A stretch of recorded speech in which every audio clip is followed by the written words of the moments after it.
Section 22, The Borgias, Chapter 12. Caesar's ambition was only fed by victories. Scarcely was he master of Faenza before, excited by the Mariscotti, old enemies of the Bentivoglio family, he cast his eyes upon Bologna. But Gian de Bentivoglio, whose ancestors had possessed this town from time immemorial, had not only made all preparations necessary for a long resistance, but he had also put himself under the protection of France. So scarcely had he learned that Caesar was crossing the frontier of the Bolognese territory with his army, than he sent a courier to Louis XII to claim the fulfillment of his promise. Louis kept it with his accustomed good faith, and when Caesar arrived before Bologna, he received an intimation from the King of France that he was not to enter on any undertaking against his ally Bentivoglio. Caesar, not being the man to have his plans upset for nothing, made conditions for his retreat, to which Bentivoglio consented, only too happy to be quit of him at this price. The conditions were the cession of Castello Bolognese, a fortress between Imola and Faenza, the payment of a tribute of 9,000 ducats, and the keeping for his service of 100 men-at-arms and 2,000 infantry. In exchange for these favors, Caesar confided to Bentivoglio that his visit had been due to the counsels of the Mariscotti. Then, reinforced by his new allies' contingent, he took the road for Tuscany. But he was scarcely out of sight when Bentivoglio shut the gates of Bologna, and commanded his son Hermes to assassinate with his own hand Agamemnon Mariscotti, the head of the family, and ordered the massacre of 34 of his near relatives, brothers, sons, daughters, and nephews, and 200 other of his kindred and friends. The butchery was carried out by the noblest youths of Bologna, whom Bentivoglio forced to bathe their hands in this blood, so that he might attach them to himself through their fear of reprisals. Caesar's plans with regard to Florence were now no longer a mystery. Since the month of January, he had sent to Pisa for 10 or 1200 men under the command of Raniero della Sassetta and Piero da Gamba Corti, and as soon as the conquest of the Romagna was complete, he had further dispatched Oliverotto di Fermo with new detachments. His own army had he reinforced, as we have seen, by 100 men-at-arms and 2,000 infantry. He had just been joined by Vitellozzo Vitelli, lord of Città di Castello, and by the Orsini, who had brought him another 2,000 or 3,000 men. So without counting the troops sent to Pisa, he had under his control 700 men-at-arms and 5,000 infantry. Still, in spite of this formidable company, he entered Tuscany declaring that his intentions were only pacific, protesting that he only desired to pass through the territories of the Republic on his way to Rome, and offering to pay in ready money for any victual his army might require. But when he had passed the defiles of the mountains and arrived at Barberino, feeling that the town was in his power and nothing could now hinder his approach, he began to put a price on the friendship he had at first offered freely, and to impose his own conditions instead of accepting those of others.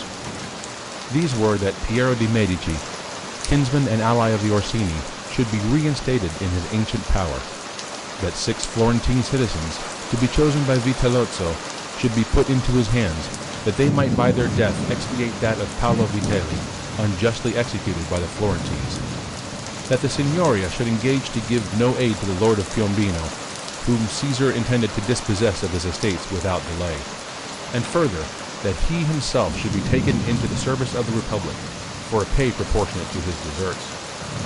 But just as Caesar had reached this point in his negotiations with Florence, he received orders from Louis XII to get ready, so soon as he conveniently could, to follow him with his army, and to help in the conquest of Naples, which he was at last in a position to undertake. Caesar dared not break his word to so powerful an ally. He therefore replied that he was at the king's orders, and as the Florentines were not aware that he was acquitting them on compulsion, he sold his retreat for the sum of 36,000 ducats per annum, in exchange for which sum he was to hold 300 men-at-arms, always in readiness to go to the aid of the Republic at her earliest call, and in any circumstances of need. But hurried as he was, Caesar still hoped that he might find time to conquer the territory of Piombino as he went by, and take the capital by a single vigorous stroke. So he made his entry into the lands of Giacomo IV of Appiano. The latter, he found, however, had been beforehand with him, and, to rob him of all resource, had laid waste in his own country, burned his fodder, felled his trees, torn down his vines, and destroyed a few fountains that produced salubrious waters. This did not hinder Caesar from seizing in the space of a few days Cesareto, Scarlino, the Isle of Elba, and La Pianosa, but he was obliged to stop short at the castle, which opposed a serious resistance. As Louis XII's army was continuing its way towards Rome, and he received a fresh order to join it, he took his departure the next day, leaving behind him Vitellozzo and Gianpaolo Bagliani to prosecute the siege in his absence. Louis XII was this time advancing upon Naples, not with the incautious ardor of Charles VIII, but, on the contrary, with that prudence and circumspection which characterized him. Besides his alliance with Florence and Rome, he had also signed a secret treaty with Ferdinand the Catholic, who had similar pretensions, through the House of Duras, to the throne of Naples, to those Louis himself had through the House of Anjou. By this treaty, the two kings were sharing their conquests beforehand. Louis would be the master of Naples, of the town of Lavore and the Abruzzi, and would bear the title of King of Naples and Jerusalem. Ferdinand reserved for his own share the Apulia and Calabria, with the title of Duke of these provinces. Both were to receive the investiture from the Pope and to hold them of him.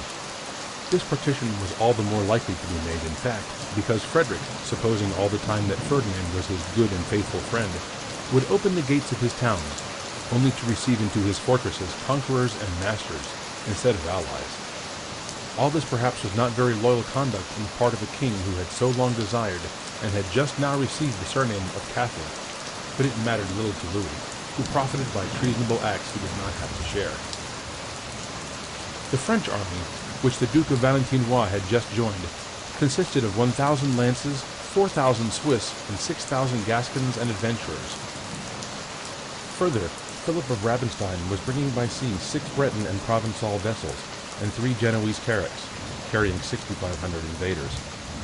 Against this mighty host, the King of Naples had only 700 men-at-arms, 600 light horse, and 6,000 infantry under the command of the Colonna, whom he had taken into his pay after they were exiled by the Pope from the states of the Church.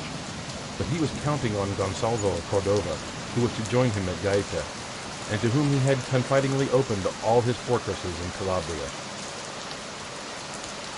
But the feeling of safety inspired by Frederick's faithless ally was not destined to endure long. On their arrival at Rome, the French and Spanish ambassadors presented to the Pope the treaty signed at Granada on the 11th of November, 1500, between Louis XII and Ferdinand the Catholic, a treaty which up to that time had been secret. Alexander, foreseeing the probable future, had, by the death of Alfonso, loosened all the bonds that attached him to the House of Aragon, and then began by making some difficulty about it. It was demonstrated that the arrangement had only been undertaken to provide the Christian princes with another weapon for attacking the Ottoman Empire, and before this consideration, one may readily suppose, all the Pope's scruples vanished.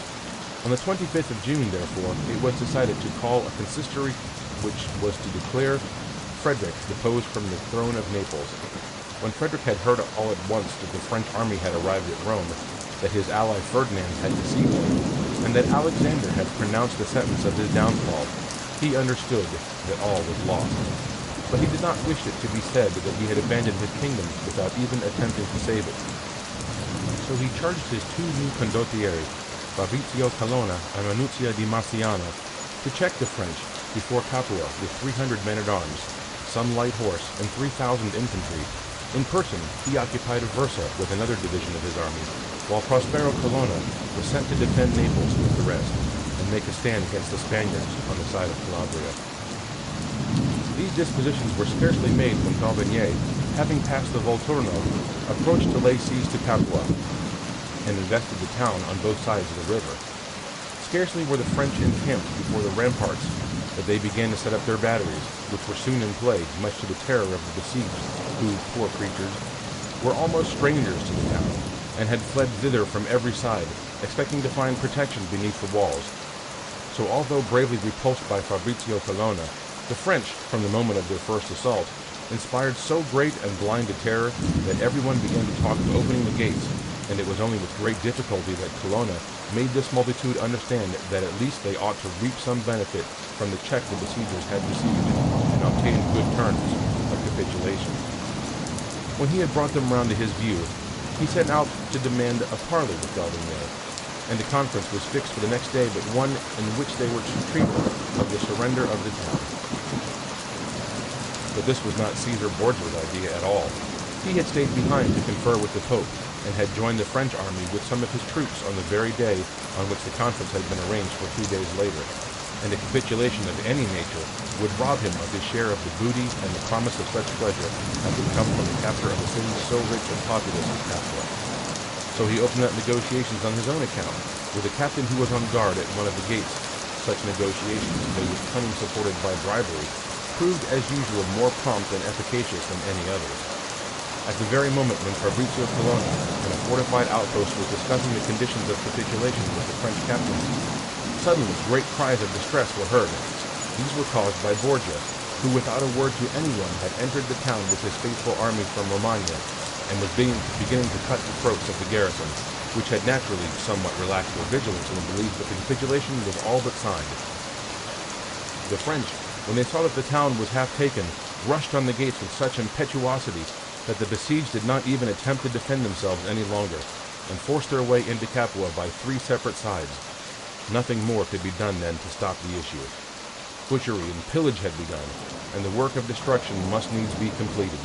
In vain did Fabrizio Colonna, Ranuzio di Marziano, and Don Ugo di Cordona attempt to make head against the French and Spaniards with such men as they could get together. Fabrizio Colonna and Don Ugo were made prisoners. Ranuzio, wounded by an arrow, fell into the hands of the Duke of Valentinois. 7,000 inhabitants were massacred in the streets, among them the traitor who had given up the gate. The churches were pillaged, the convents of nuns forced open, and then might be seen the spectacle of some of these holy virgins casting themselves into pits or into the river to escape the soldiers. 300 of the noblest ladies of the town took refuge in a tower. The Duke of Valentinois broke in the doors, chased out for himself 40 of the most beautiful, and handed over the rest to his army. The pillage continued for 3 days. Capua once taken, Frederick saw that it was useless any longer to attempt defense, so he shut himself up in Castelnuovo and gave permission to Gaeta and to Naples to treat with the conqueror. Gaeta brought him immunity from pillage with 60,000 ducats, and Naples with the surrender of the castle. This surrender was made to Daubigny by Frederick himself, a condition that he should be allowed to take the island of Ischia, his money, jewels, and furniture, and there remain with his family for 6 months secure from all hostile attack. The terms of this capitulation were faithfully adhered to on both sides. Daubigny entered Naples, and Frederick retired to Ischia. Thus, by a last terrible blow, never to rise again, fell this branch of the House of Aragon, which had now reigned for 65 years. Frederick, its head, demanded and obtained safe conduct to pass into France, where Louis XII gave him the Duchy of Anjou and 30,000 ducats a year, in condition that he should never quit the kingdom, and there, in fact, he died, on the 9th of September, 1504. His eldest son, Dan Ferdinand, Duke of Calabria, retired to Spain, where he was permitted to marry twice, but each time with a woman who was known to be barren, and there he died in 1550. Alfonso, the second son, who had followed his father to France, died, it is said, of poison at Grenoble, at the age of 22. Lastly, Caesar, the third son, died at Ferrara, before he had attained his 18th birthday. Frederick's daughter Charlotte married in France Nicholas, Count of Laval, governor and admiral of Brittany. A daughter was born of this marriage, Anne de Laval, who married François de la Trémouille. Through her, those rights were transferred to the House of La Trémouille, which were used later as a claim upon the kingdom of the Two Sicilies. The capture of Naples gave the Duke of Valentinois his liberty again, so he left the French army after he had received fresh assurances on his own account of the king's friendliness, and returned to the siege of Piombino, which he had been forced to interrupt. During this interval, Alexander had been visiting the scenes of his son's conquests, and traversing all but Romagna with Lucrezia, who was now consoled for her husband's death, and had never before enjoyed such favor with his holiness. So, when she returned to Rome, she no longer had separate rooms from him. The result of this recrudescence of affection was the appearance of 2 pontifical bulls, converting the towns of Nepi and Sermonetta into duchies. One was bestowed on Gian Bargia, an illegitimate child of the Pope, who was not the son of either of his mistresses, Rosa Venozza or Giulia Varnese. The other, and Don Roderico of Aragon, son of Lucrezia and Alfonso. The lands of the Colonna were an appendage to the two duchies. But Alexander was dreaming of yet another addition to his fortune. This was to come from a marriage between Lucrezia and Don Alfonso d'Este, son of Duke Hercules of Ferrara, in favor of which alliance Louis XII had negotiated. His Holiness was now having a run of good fortune, and he learned on the same day that Piombino was taken and that Duke Hercules had given the King of France his assent to the marriage. Both of these pieces of news were good for Alexander, but the one could not compare in importance with the other. And the intimation that Lucrezia was to marry the heir presumptive to the Duchy of Ferrara was received with a joy so great that it smacked of the humble beginnings of the Borgian house. The Duke of Valentinois was invited to return to Rome to take his share in the family rejoicing, and on the day when the news was made public, the governor of Sant'Angelo received orders that cannon should be fired every quarter of an hour from noon to midnight. At 2 o'clock, Lucrezia, attired as a fiancée and accompanied by her two brothers, the Dukes of Valentinois and Squillace, issued from the Vatican, followed by all the nobility of Rome, and proceeded to the church of the Madonna del Popolo, where the Duke of Gandia and Cardinal Gian Borgia were buried, to render thanks for this new favor accorded to their house by God. And in the evening, accompanied by the same cavalcade, which shone the more brightly under the torchlight and brilliant illuminations, she made procession through the whale town, greeted by cries of, "Long live Pope Alexander VI! Long live the Duchess of Ferrara!" which were shouted aloud by heralds clad in cloth of gold. The next day an announcement was made in the town that a race course for the women was opened between the castle of Sant'Angelo and the Piazza of St. Peter's, that on every third day there would be a bullfight in the Spanish fashion, and that from the end of the present month, which was October, until the first day of Lent, masquerades would be permitted in the streets of Rome. Such was the nature of the fetes outside. The program of those going on within the Vatican was not presented to the people, for by the account of Bucciardo, an eyewitness, this is what happened. On the last Sunday of the month of October, 50 courtesans supped in the Apostolic Palace in the Duke of Valentinois' rooms, and after supper danced with the equerries and servants, first wearing their usual garments, afterwards in dazzling draperies. When supper was over, the table was removed, candlesticks were set on the floor in a symmetrical pattern, and a great quantity of chestnuts was scattered on the ground. These the 50 women skillfully picked up, running about gracefully in and about between the burning lights. The Pope, the Duke of Valentinois, and his sister Lucrezia, who were looking on at this spectacle from a gallery, encouraged the most agile and industrious with their applause, and they received prizes of embroidered garters, velvet boots, golden caps, and laces. Then new diversions took the place of these. We humbly ask forgiveness of our readers, and especially of our lady readers, but though we have found words to describe the first part of the spectacle, we have sought them in vain for the second. Suffice it to say, that just as there had been prizes for feats of adroitness, others were given now to the dancers who were most daring and brazen. Some days after this strange night, which calls to mind the Roman evenings in the days of Tiberius, Nero, and Heliogabalus, Lucrezia, clad in a robe of golden brocade, her train carried by young girls dressed in white and crowned with roses, issued from her palace to the sound of trumpets and clarions, and made her way over carpets that were laid down in the streets through which she had to pass. Accompanied by the noblest cavaliers and the loveliest women in Rome, she betook herself to the Vatican, where in the Pauline Hall the Pope waited her, with the Duke of Valentinois, Don Ferdinand acting as proxy for the Duke Alfonso, and his cousin, Cardinal d'Este. The Pope sat on one side of the table, while the envoys from Ferrara stood on the other. In their midst came Lucrezia, and Don Ferdinand placed on her finger the nuptial ring. This ceremony over, Cardinal d'Este approached and presented to the bride 4 magnificent rings set with precious stones. Then a casket was placed on the table, richly inlaid with ivory, whence the cardinal drew forth a great many trinkets, chains, necklaces of pearls, and diamonds, of workmanship as costly as their material. These he also begged Lucrezia to accept, before she received those the bridegroom was hoping to offer himself, which would be more worthy of her. Lucrezia showed the utmost delight in accepting these gifts. Then she retired into the next room, leaning on the Pope's arm, and followed by the ladies of her suite, leaving the Duke of Valentinois to do the honors of the Vatican to the men. That evening, the guests met again and spent half the night in dancing, while a magnificent display of fireworks lighted up the Piazza of San Paolo. The ceremony of betrothal over, the Pope and the Duke busied themselves with making preparations for the departure.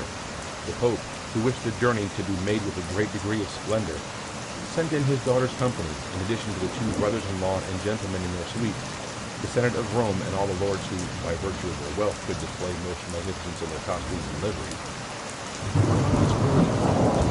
Might be seen Olivera and Ramiro Mattei, sons of Piero Mattei, chancellor of the town, and a daughter of the Pope whose mother was not Rosa Menozza. Besides these, the Pope nominated in consistory Francesco Borgia, Cardinal of the Cosenza, legate alla terre, to accompany his daughter to the frontiers of the ecclesiastical states. Also, the Duke of Valentinois sent out messengers into all the cities of Romagna to order that Lucrezia should be received as sovereign lady and mistress. Grand preparations were at once set on foot for the fulfillment of his orders. But the messengers reported that they greatly feared that there would be some grumbling at Cesena, where it will be remembered that Caesar had left Ramiro d'Orco as governor, with plenary powers to calm the agitation of the town. Now, Ramiro d'Orco had accomplished the task so well that there was nothing more to fear in the way of rebellion, for 1/6 of the inhabitants had perished on the scaffold, and the result of this situation was that it was improbable that the same demonstrations of joy could be expected from a town plunged in mourning as we looked for from Imola, Faenza, and Pesaro. The Duke of Valentinois averted this inconvenience in the prompt and efficacious fashion characteristic of him alone. One morning the inhabitants of Cesena awoke to find a scaffold set up in the square, and upon it the 4 quarters of a man, his head severed from the trunk, stuck upon the end of a pipe. This man was Ramiro d'Orco. No one ever knew by whose hands the scaffold had been raised by night, nor by what executioner the terrible deed had been carried out. But when the Florentine public set to ask Machiavelli, their ambassador at Cesena, what he thought of it, he replied, "Magnificent lords, I can tell you nothing concerning the execution of Ramiro d'Orco, except that Caesar Borgia is the prince who best knows how to make and unmake men according to their deserts, Piccolo Machiavelli." The Duke of Valentinois was not disappointed, and the future Duchess of Ferrara was admirably received in every town along her route, and particularly at Cesena. While Lucrezia was on her way to Ferrara to meet her 4th husband, Alexander, and the Duke of Valentinois resolved to make progress in the region of their last conquest, the Duchy of Giacomo.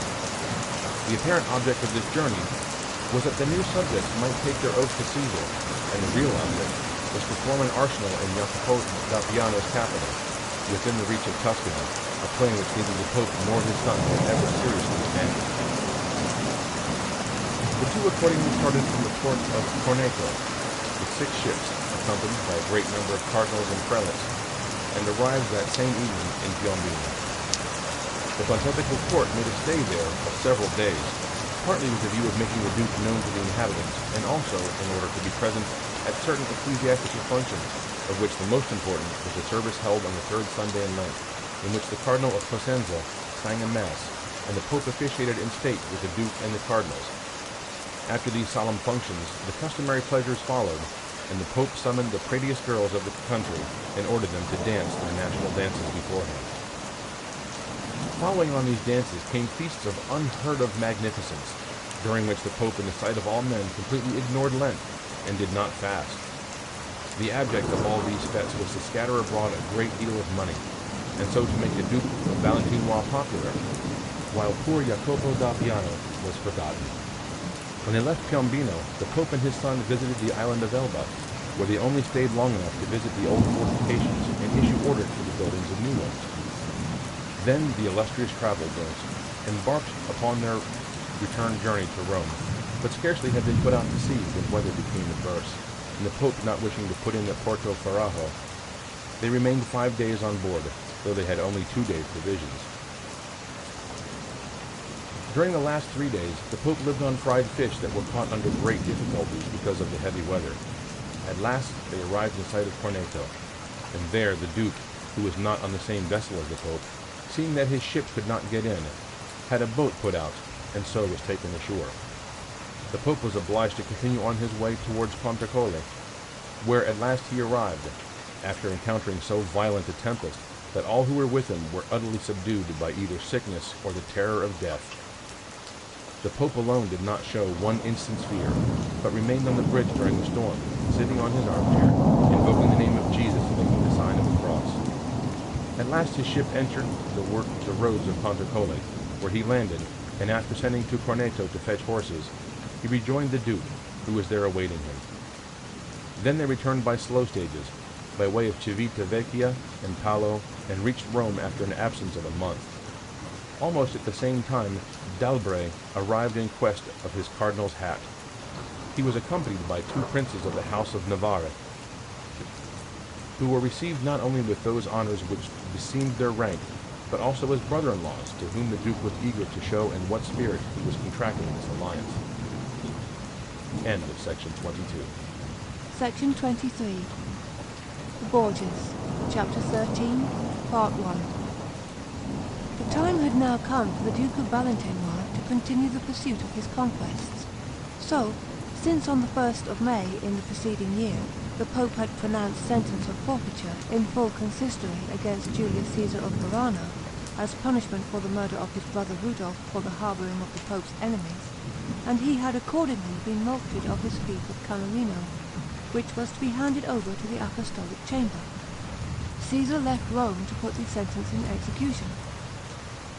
Consequently, when he arrived on the frontiers of Perugia, which belonged to his lieutenant, Gianpaolo Baglioni, he sent Oliverotto da Fermo and Orsini of Guerini to lay waste the march of Camerino, at the same time petitioning Guido Giobaldo di Montestelcio, Duke of Urbino, to lend his soldiers and artillery to help him in this enterprise. The unlucky Duke of Urbino, who enjoyed the best possible relations with the Pope, and who had no reason for distrusting Caesar, did not dare refuse.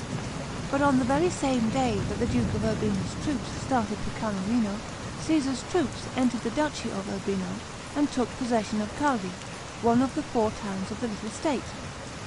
The Duke of Urbino knew what awaited him if he tried to resist, and fled incontinently, disguised as a peasant. Thus, in less than 8 days, Caesar was master of his whole duchy, except the fortress of Maiolo and San Leone. The Duke of Valentinois forthwith returned to Camerino, where the inhabitants still held out, encouraged by the presence of Julius Caesar di Verano, their lord, and his 2 sons, Venantio and Hannibal. The eldest son, Gian Maria, had been sent by his father to Venice. The presence of Caesar was the occasion of parleying between the besiegers and besieged. A capitulation was arranged whereby Verano engaged to give up the town, on condition that he and his sons were allowed to retire safe and sound, taking with them their furniture, treasure, and carriages. But this was by no means Caesar's intention, so, profiting by the relaxation in vigilance that had naturally come about in the garrison when the news of the capitulation had been announced, he surprised the town in the night preceding the surrender, and seized Caesar de Verano and his 2 sons, who were strangled a short time after, the father at La Pergola and the sons at Pesaro, by Don Michel Corelio, who, though he had left the position of sbirro or that of a captain, every now and then returned to his first business. Meanwhile, Vitellozzo Vitelli, who had assumed the title of General of the Church, and had under him 800 men-at-arms and 3,000 infantry, was following the secret instructions that he had received from Caesar by word of mouth, and was carrying forward that system of invasion which was to encircle Florence in a network of iron, and in the end make her defence an impossibility. A worthy pupil of his master, in whose school he had learned to use in turn the cunning of a fox and the strength of a lion, he had established an understanding between himself and certain young gentlemen of Arezzo to get that town delivered into his hands. But the plot had been discovered by Guglielmo dei Pazzi, commissary of the Florentine Republic, and he had arrested 2 of the conspirators, whereupon the others, who were much more numerous than was supposed, had instantly dispersed about the town, summoning the citizens to arms. All the Republican faction, who saw in any sort of revolution the means of subjugating Florence, joined their party, set the captives at liberty, and seized Guglielmo. Then, proclaiming the establishment of the ancient constitution, they besieged the citadel, whither Cosimo dei Pazzi, Bishop of Arezzo, the son of Guglielmo, had fled for refuge. He, finding himself invested on every side, sent a messenger in hot haste to Florence to ask for help. Unfortunately for the cardinal, Vitellozzo's troops were nearer to the besiegers than were the soldiers of the most serene republic to the besieged, and instead of help, the whole army of the enemy came down upon him. This army was under the command of Vitellozzo, of Gianpaolo Baglioni, and of Fabio Orsino, and with them were the two Medici, ever ready to go wherever there was a league against Florence, and ever ready at the command of Borgia, on any conditions whatsoever, to re-enter the town whence they had been banished. The next day more help in the form of money and artillery arrived, sent by Pandolfo Petrucci, and on the 18th of June the citadel of Arezzo, which had received no news from Florence, was obliged to surrender. Vitellozzo left the men of Arezzo to look after their town themselves, leaving also Fabio Orsino to garrison the citadel with 1,000 men.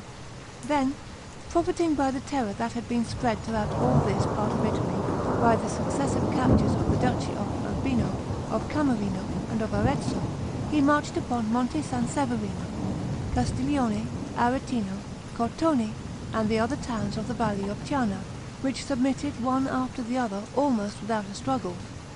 When he was only 10 or 12 leagues from Florence, and dared not, on his own account, attempt anything against her, he made known the state of affairs to the Duke of Valentinois. He, fancying the hour had come at last, for striking the blow so long delayed, started off at once to deliver his answer in person to his faithful lieutenants. But the Florentines, though they had sent no help to Guglielmo de' Pazzi, had demanded aid from Chalmont d'Umbast, governor of the Milanese, on behalf of Louis XII, not only explaining the danger they themselves were in, but also Caesar's ambitious projects, namely, that after first overcoming the small principalities and then the states of the second order, he had now, it seemed, reached such a height of pride that he would attack the King of France himself. The news from Naples was disquieting. Serious differences had already occurred between the Count of Armagnac and Gonzalo di Cordova, and Louis might any day need Florence, whom he had always found loyal and faithful. He therefore resolved to check Caesar's progress, and not only sent him orders to advance no further, step forwards, but also sent off, to give effect to his injunction, the Captain Imbo with 400 lances. The Duke of Valentinois, on the frontier of Tuscany, received a copy of the treaty signed between the Republic and the King of France, a treaty in which the king engaged to help his ally against any enemy whatsoever, and at the same moment the formal prohibition from Louis to advance any further. Caesar also learned that beside the 400 lances with the Captain Imbo, which were on the road to Florence, Louis XII had, as soon as he reached Asti, sent off to Parma Louis de la Tromouille and 200 men-at-arms, 3,000 Swiss, and a considerable train of artillery. In these two movements combined, he saw hostile intentions toward himself, and, turning right about face with his usual agility, he profited by the fact that he had given nothing but verbal instructions to all his lieutenants, and wrote a furious letter to Vitellozzo, reproaching him for compromising his master with a view to his own private interest, and ordering the instant surrender to the Florentines of the towns and fortresses he had taken, threatening to march down with his own troops and take them if he hesitated for a moment. As soon as this letter was written, Caesar departed for Milan, where Louis XII had just arrived, bringing with him proof positive that he had been calumniated in the evacuation of the conquered towns. He also was entrusted with the Pope's mission to renew for another 18 months the title of Legate a Latere in France to Cardinal d'Umbast, the friend rather than the minister of Louis XII. Thus, thanks to the public proof of his innocence and private use of his influence, Caesar soon made his peace with the King of France. But this was not all. It was in the nature of Caesar's genius to divert an impending calamity that threatened his destruction so as to come out of it better than before, and he suddenly saw the advantage he might take from the pretended disobedience of his lieutenants. Already he had been disturbed now and again by their growing power, and coveted their towns. Now he thought the hour had perhaps come for suppressing them also, and in the usurpation of their private possessions striking a blow at Florence, who always escaped him at the very moment when he thought to take her. It was indeed an annoying thing to have these fortresses and towns displaying another banner than his own in the midst of the beautiful Romagna which he desired for his own kingdom. For Vitellozzo possessed Città di Castello, Bentivoglio Bologna, Gianpaolo Baglioni was in command of Perugia, Oliverotto had just taken Fermo, and Pandolfo Petrucci was lord of Siena.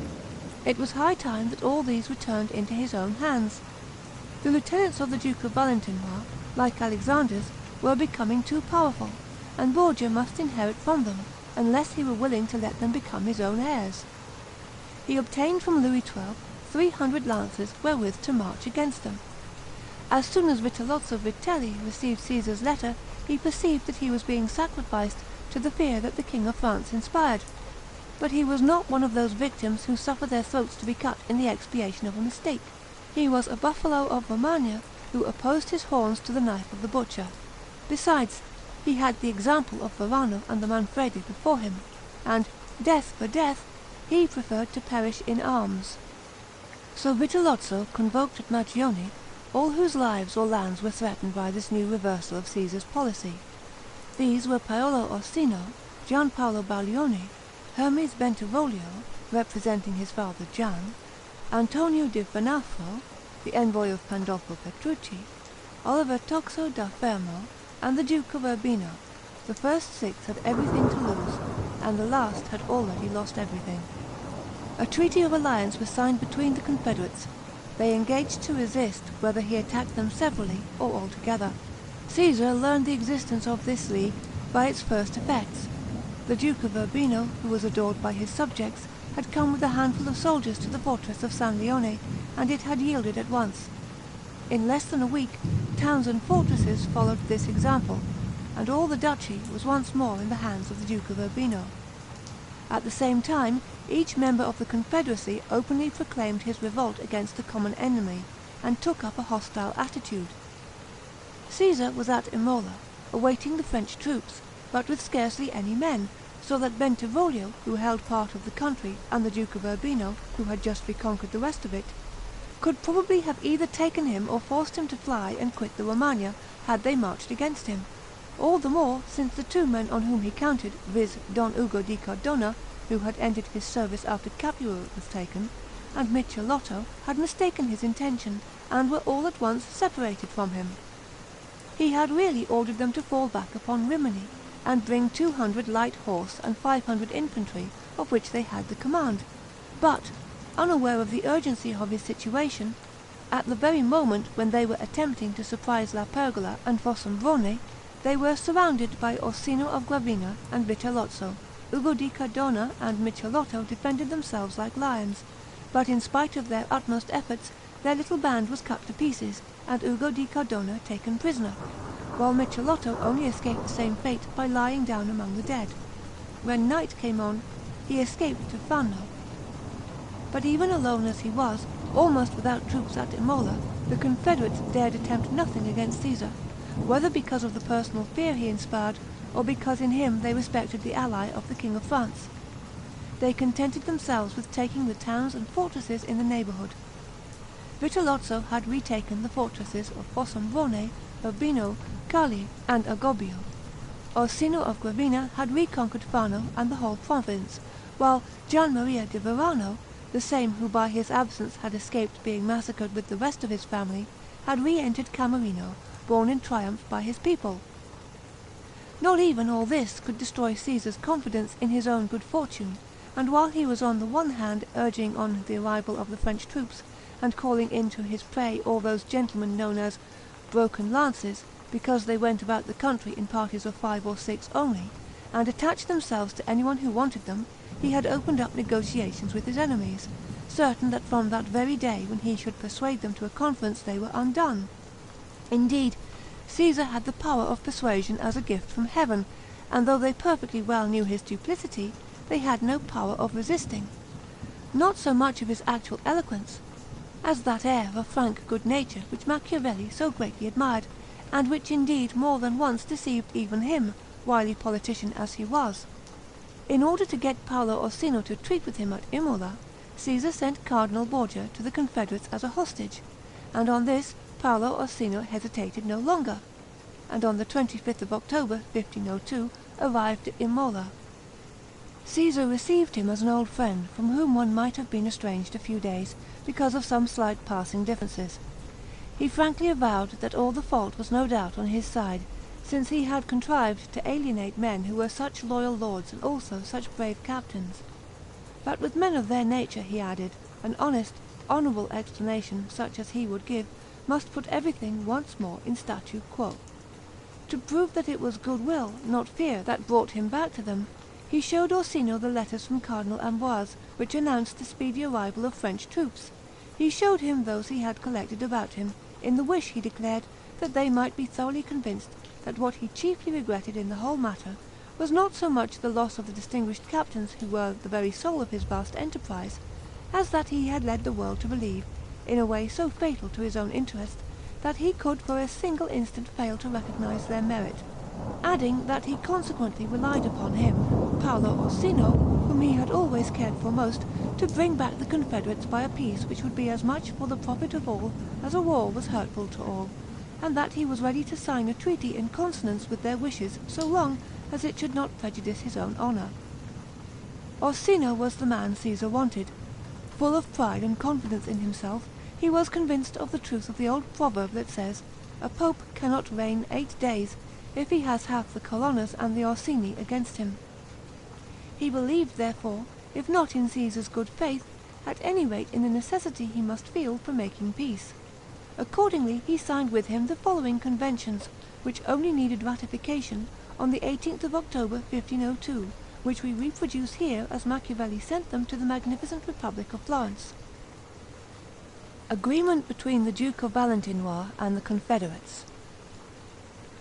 Let it be known to the parties mentioned below, and to all who shall see these presents, that His Excellency the Duke of Romagna, of the one part, and the Orsini of the other part, together with their confederates, desiring to put an end to differences, enmities, misunderstandings, and suspicions which have arisen between them, have resolved as follows.